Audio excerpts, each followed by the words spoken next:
टुनटुनी अपने पिता के साथ एक जंगल में रहती थी। उसकी माँ को गुजरे हुए 2 साल हो चुके थे। एक दिन टुनटुनी के पिता बीमार पड़ गए। बीमारी की हालत में वो सोचने लगा, इतनी ज्यादा तबीयत खराब है, अगर मुझे कुछ हो गया तो टुनटुनी की देखभाल कौन करेगा। मैं आज ही अपने मालिक को बुलाऊंगा कि वो मेरी बेटी को गोद ले ले और उसकी अच्छी तरह से देखभाल करे। आखिर मैंने अपने मालिक की इतनी सेवा जो की है, मालिक मेरी बातों को नहीं टालेंगे। 2 दिन से बीमारी के कारण टुनटुनी का पिता टुन्नू काम पर नहीं जा रहा था। तब उसका मालिक कहता है, अरे टुन्नू, क्या हुआ भाई तुम्हें? तुम 2 दिनों से काम पर नहीं आ रहे हो, इसलिए मैं तुम्हें आज देखने के लिए आया हूँ। सेठ जी, अच्छा किया जो आप आ गए। मैं आज ही आपको याद कर रहा था। ऐसा लगता है अब मैं नहीं बचूंगा सेठ जी। ये मेरी बेटी है टुनटुनी। मैं चाहता था आप इसकी देखभाल करें। ठीक है टुन्नू, मैं अपनी पत्नी से पूछकर तुम्हें बताऊंगा। घर जाकर कड़कनाथ अपनी पत्नी सुंदरी कौवी को ये बात बताता है। सुंदरी कौवी, मेरे कारखाने में एक पक्षी काम करता है। आजकल वो बहुत बीमार है। वह चाहता है कि मैं उसकी बेटी को गोद ले लूं। क्या तुम उसके लिए राजी हो? अरे कड़कनाथ, क्या बात करते हो जी? हमारा तो खुद ही एक बेटा है कालू, और मैं वर्कर की बेटी को क्यों गोद लूं? ऊपर से उसके पढ़ाई का खर्चा, फिर उसकी शादी की चिंता। मुझे तो ये ठीक नहीं लग रहा है। अरे सुंदरी कौवी, तुम जरा दिमाग से सोचो। वो पक्षी जो कुछ ही दिन का मेहमान है, मैं इतना पागल थोड़ी ना हूँ कि मैं एक मजदूर की बेटी को गोद लेकर अपनी बेटी बना लूं। मैंने तो सोचा कि तुम्हें एक मुफ्त की नौकरानी मिल जाएगी। ये तो बिल्कुल पते की बात कही है आपने। अब कड़कनाथ टुनटुनी को लेने जाता है। अपने पिता से अलग होते समय टुनटुनी फूट फूट कर रोती है।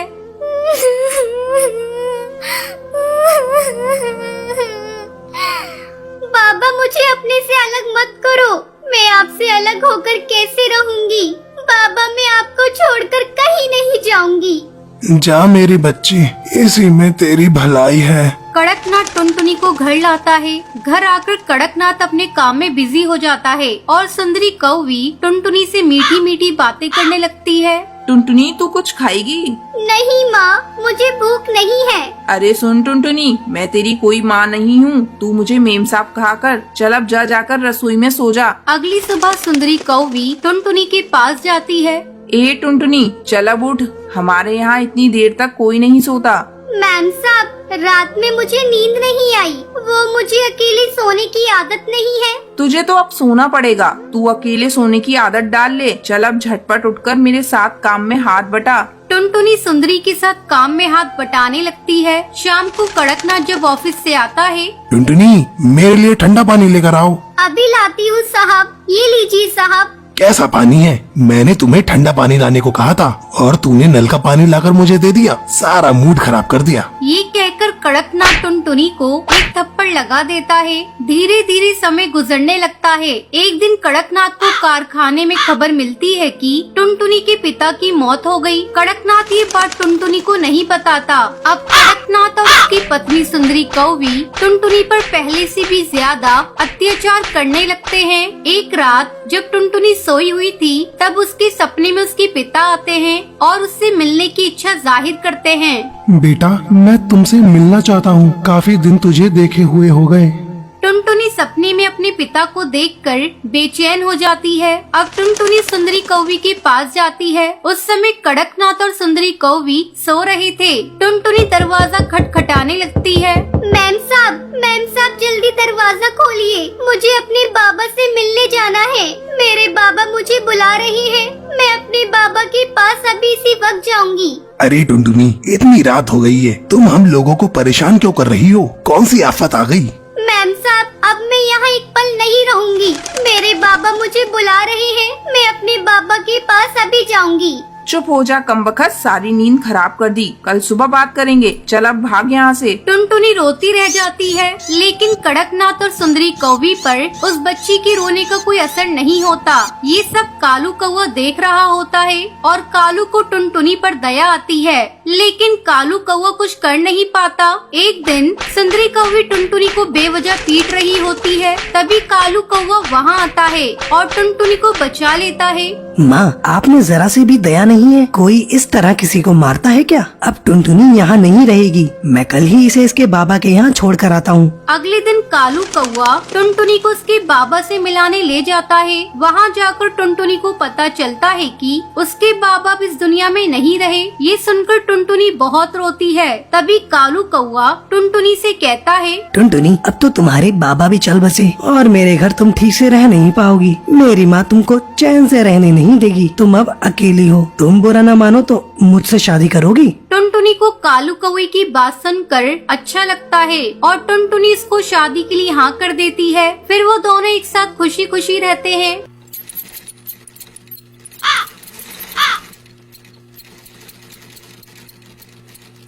सुंदरवन जंगल में टुनटुनी चिड़िया अपनी माँ टूनी चिड़िया के साथ रहती थी। टुनटुनी चिड़िया को बचपन से ही सिलाई करने का बहुत शौक था।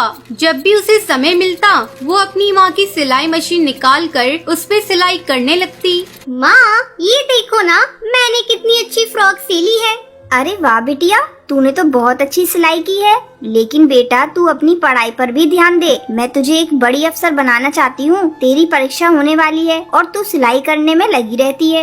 माँ, मुझे सिलाई करना अच्छा लगता है। मैं पढ़ाई के साथ साथ सिलाई करना भी सीखूंगी। मैं कुछ नहीं जानती। आप मेरा दाखिला किसी सिलाई सेंटर में करवा दो। ठीक है टुनटुनी, जब तेरा इतना ही मन है तो मैं तेरा दाखिला किसी सिलाई सेंटर में करा देती हूँ। अगले दिन टूनी चिड़िया टुनटुनी का दाखिला एक सिलाई सेंटर में करवा देती है। अब टुनटुनी पढ़ाई के साथ साथ सिलाई भी मन लगाकर सीखने लगती है। कुछ ही दिनों में टुनटुनी की स्कूल की पढ़ाई हो जाती है। एक दिन टूनी की सहेली बबली कबूतरी उसके घर आती है।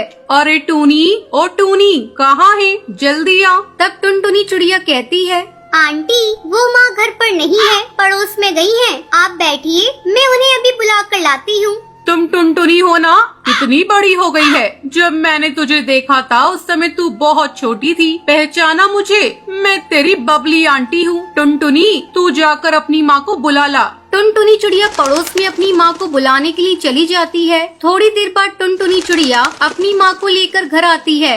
अरे बबली कबूतरी, तू कब आई? टुनटुनी, तू जा जाकर चाय बना ला। फिर टूनी चिड़िया बबली कबूतरी से बातें करने लगती है। बबली कबूतरी टूनी से कहती है, टूनी, तेरी बेटी बहुत प्यारी है। मैं इसे अपने घर की बहू बनाना चाहती हूँ। मेरा बेटा बंटी एक वकील है और उसके लिए मुझे तेरी बेटी जैसी ही एक संस्कारी बहू चाहिए थी। तेरी बेटी मुझे बहुत पसंद है। तुझे इस रिश्ते से कोई एतराज तो नहीं है ना? नहीं नहीं बबली कबूतरी, ये तुम कैसी बातें कर रही हो? मुझे इस रिश्ते से कोई एतराज नहीं है। मैं लाख कोशिश करके भी इतना अच्छा रिश्ता ढूंढ नहीं पाती। जल्दी टुनटुनी चिड़िया और बंटी कबूतर की शादी हो जाती है। शादी के कुछ ही दिन में टुनटुनी चिड़िया एक बच्चे की माँ बन जाती है। ससुराल में सभी लोग उससे खुश थे। एक दिन बंटी कबूतर टुनटुनी चिड़िया से कहता है, टुनटुनी, आज ऑफिस में कुछ ज्यादा ही काम है। मैं रात को देर से घर लौटूंगा, तो मेरा इंतजार मत करना। इतना कहकर बंटी कबूतर वहाँ से चला जाता है। लेकिन थोड़ी देर बाद कालू कौवा तेजी से उड़ता हुआ उसके घर आता है। गजब हो गया टुनटुनी बहन। जब बंटी कबूतर अपने ऑफिस जा रहा था तब एक बाज ने उस पर हमला कर दिया, जिसमें उसकी मौत हो गई। इतना सुनते ही टुनटुनी चिड़िया रोने लगती है।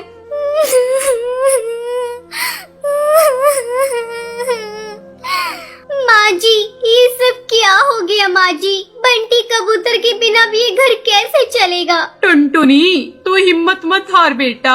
ऊपर वाले की मर्जी के आगे किसी की नहीं चलती। इस तरह कुछ दिन गुजर जाते हैं। टुनटुनी चिड़िया अपना दुख भुलाकर सिलाई का काम करना शुरू कर देती है। आस पड़ोस के पक्षी उसके पास अपने कपड़े सिलवाने के लिए आने लगते हैं। एक दिन हरी काकी उससे कहती है, टुनटुनी, तू तो इतनी अच्छी दर्जी है, इसके बारे में तो मुझे पता ही नहीं था। कम पैसों में बहुत अच्छे कपड़े सिल देती है। तू ऐसा कर, अपना एक बुटीक खोल ले। हाँ काकी, आपका सुझाव बहुत अच्छा है। मैं जल्दी ही अपना बुटीक खोलूंगी, लेकिन इसके लिए पहले मैं माँ जी से इजाजत लूंगी। हरी काकी के जाने के बाद टुनटुनी चिड़िया अपनी सास से बुटीक खोलने की इजाजत मांगती है। माँ जी, क्यों ना मैं अपना एक बुटीक खोल लूं, इससे अच्छी कमाई हो जाएगी। ठीक है टुनटुनी, तुझे जो अच्छा लगे वो कर। तू अपने बुटीक का अच्छे से काम कर, मैं तेरे बच्चे को संभाल लूंगी। जल्द ही टुनटुनी चिड़िया अपना बुटीक खोल लेती है। अब उसकी कमाई पहले से दुगनी हो गई थी। इस तरह टुनटुनी चिड़िया खुशी खुशी अपनी जिंदगी बिताने लगती है। सुंदरवन जंगल में कालू कौवा अपनी बीवी टुनटुनी और अपनी माँ टूनी के साथ रहता था। टुनटुनी और कालू कौवा टूनी के साथ बिल्कुल अच्छा बर्ताव नहीं करते थे। एक दिन कालू कौवा काम के लिए निकल जाता है। टूनी को बहुत भूख लगती है। वो टुनटुनी को आवाज लगाकर बोलती है, टुनटुनी बेटा, कुछ खाने को बना दो, बहुत भूख लग रही है। दोपहर भी हो गई है, मुझे दवाई लेनी है। खाने को भी मैं ही बना कर दूंगी। आपके हाथ पर क्या काम नहीं करते? दिन भर परेशान कर देती हो, कुछ तो काम कर लिया करो। बेटा, मुझसे काम नहीं होता, वरना मैं तुम्हें परेशान नहीं करती। मैं खुद ही सब कर लेती। हाँ हाँ, खाना खाने को बोल दो बस, तो भर भर कर खा लोगी। और थोड़े से काम का बोल दो तो हाथ पैर नहीं चलते इनके। इतना बोलकर टुनटुनी अपने कमरे में चली जाती है। टूनी चिड़िया भूखी ही रोते रोते अपने कमरे में जाकर सो जाती है। शाम को कालू कौवा नौकरी से आकर अपने कमरे में जाकर सो जाता है। टूनी चिड़िया भूखी प्यासी ही सोई रहती है, उसे कोई पूछने नहीं आता। दूसरे दिन टूनी की तबीयत खराब हो जाती है। टूनी कालू कौवे के पास जाती है और बोलती है, बेटा कालू, मेरी तबीयत आज कुछ ठीक नहीं है और मेरी शुगर की दवाई भी खत्म हो गई है। जरा बाजार जाकर ला दो। अरे माँ, तुम्हें पता है ना खर्चे कितने बढ़ गए हैं। मैं परेशान हो गया हूँ इन रोज रोज के खर्चों से। खैर, आपकी दवाई ला कर दे दूंगा। और सुनो माँ, टुनटुनी को परेशान मत करना, वो बेचारी थक जाती है पूरे दिन घर का काम करते करते। पर बेटा, मैंने कहाँ परेशान करा बहू को। चुप करो माँ, तुम्हारी नियत और सीरत मैं अच्छे से जानता हूँ। तुम बस चुपचाप एक कोने में पड़ी रहा करो। कालू अपनी माँ को बुरा भला कहकर काम पर चला जाता है। जब शाम को घर लौटता है तो टुनटुनी टीवी पर सीरियल देख रही थी और माँ टूनी एक कोने पर चुपचाप बैठी कालू बेटे का रास्ता देख रही होती है। कालू कौवा जैसे ही अंदर आता है, फिर टूनी उसके लिए पानी लेकर आती है और बोलती है, ले बेटा, पानी पी ले, थक गया होगा ना।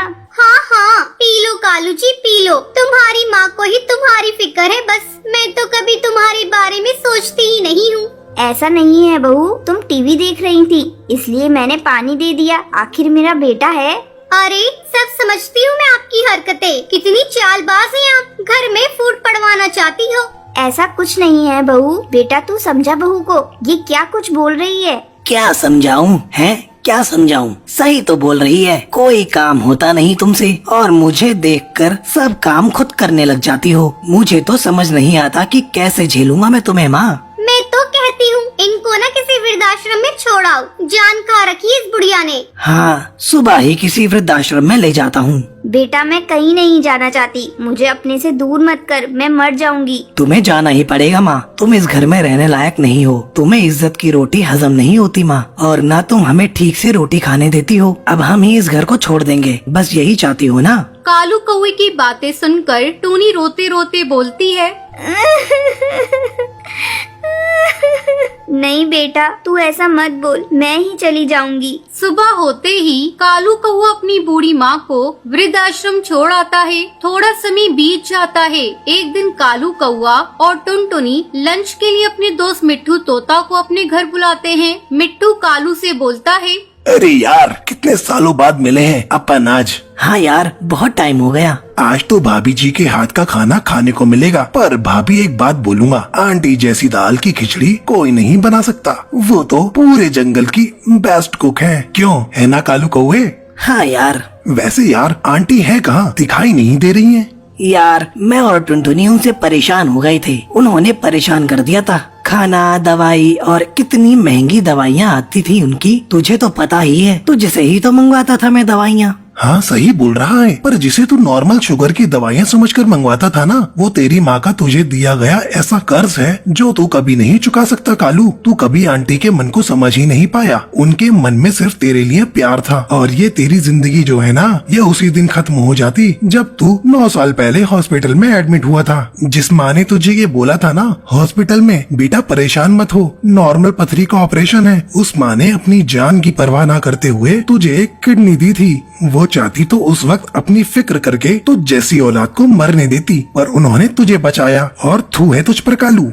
मिट्ठू की बातें सुनकर कालू की आंखों से आंसू बहने लगते हैं। दूसरे दिन ही कालू कौआ सुबह सुबह अपनी माँ को लेने आश्रम पहुँच जाता है। आश्रम में टूनी की तबीयत बहुत खराब होती है और वो बस कालू को ही याद करती रहती है। डॉक्टर कालू को देखते ही बोलती है, कैसे बेटी हैं आप, जो अपनी माँ को इतनी तकलीफ में भी यहाँ छोड़ गए। वो आपको इतना याद कर रही है और आप अपने ही जीवन में मस्त हैं। आप जैसे लोगों को अपनी माँ का जरा भी ख्याल नहीं होता।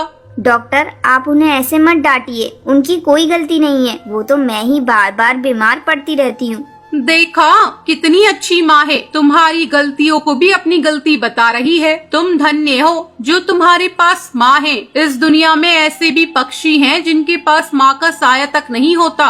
डॉक्टर की बातें सुनकर कालू अपनी माँ टूनी को रोते रोते गले लगाता है और बोलता है, माँ मुझे माफ कर दे माँ, मैं तेरे कर्जों को कैसे उतारूं? माँ मैंने तुझसे बहुत बुरा बर्ताव किया। माँ जी मैंने भी बहुत बुरी तरह से आपको परेशान किया, मुझे माफ कर दीजिए माँ जी। अरे मेरे बच्चों, माँ कभी अपने बच्चों से नाराज होती है? मैं तो बस हमेशा तुम्हें खुश देखना चाहती हूँ। और फिर तीनों खुशी खुशी घर आ जाते हैं।